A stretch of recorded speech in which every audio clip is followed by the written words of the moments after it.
गलतियाँ हमें ये बताती हैं कि हमने मज़ीद क्या-क्या गलतियाँ नहीं करनी। अगर हम गलतियाँ नहीं करेंगे तो हम सीखेंगे कैसे? हम कैसे ये जान पाएँगे कि हमने मतलब क्या कुछ करना है, क्या कुछ नहीं करना है? अब बहुत से लोग क्या होता है कि वो कोई भी कुछ नया काम शुरू करने लगते हैं तो बड़े परेशान से हो जाते हैं, यार करूँ, ना करूँ, कैसे करूँ? मुझे तो कुछ इल्म ही नहीं है, मुझे तो कुछ पता ही नहीं है कि यार ये काम कैसे करना है, ये इसको किस तरीके से अच्छे अंदाज़ से करना है, ठीक है ना?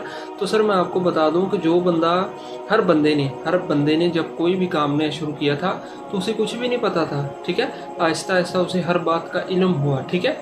एडिसन को आपने आपने एडिसन के बारे में सुना होगा, नहीं सुना तो मैं बता देता हूँ कि उसने एक बल्ब की ईजाद की और उसका ये कहना है कि मैं 10,000 मरतबा बल्ब बनाने में फेल हुआ था, उसके बाद जाके मुझे सक्सेस मिली, ठीक है।